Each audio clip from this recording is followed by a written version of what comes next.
This is an inchworm flow. It's a great way to slowly warm the body up with some nice rotations for the spine, open the shoulders, the hips up and get into the hamstrings. So what we're going to do to start off with is you're going to start with your feet directly underneath your hips, just hip width apart, a little bend in the knees. You're going to hinge yourself back, hang over, and then from here, you're just going to rotate from side to side. So just gently rotate from side to side, keeping all 10 toes down, feet nice and flat. Me personally, I love this stretch because it just opens up my lower back where the spine meets into the sacrum. I also feel a nice stretch come to the outside of my ankles, especially on the right side where I've broken my ankle a couple of times. It just really just warms the body up and releases.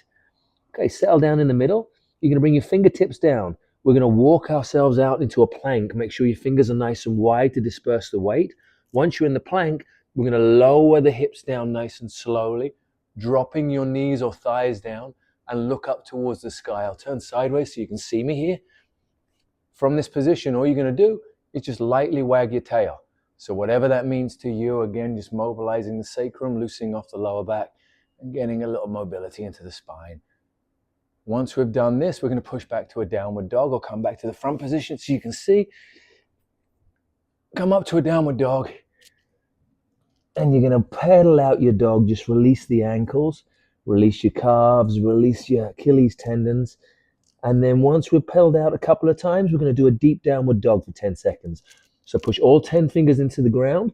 Drive your heels down with straight legs. Push your chest back towards your thighs. So you're in a wonderfully arched position, really pushing yourself back, trying to get the chest back, driving the heels down towards the floor. And just hold this for about 10 seconds.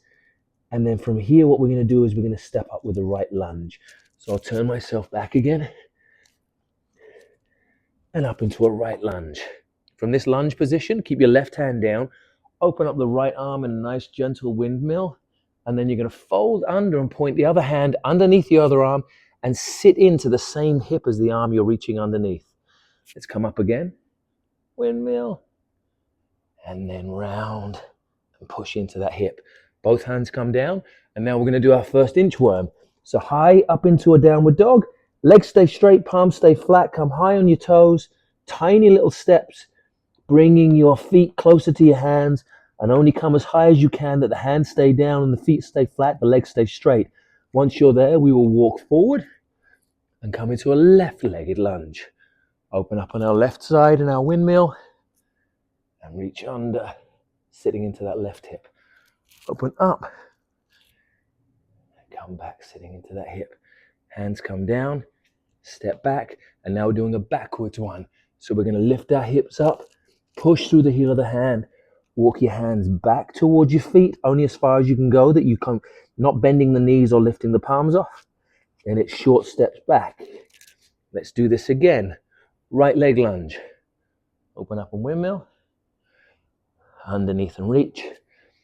Open up and windmill. Underneath and reach. Both hands down.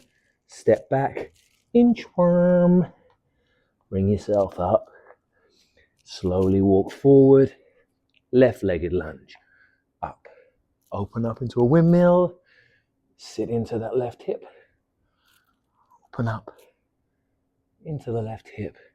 Last one going back now. Just walk through the heel of the hands. Once you reach that end point, we're going to hang out here for 3, 2, 1. Bend your knees. Roll yourself up. And let's get into our workout.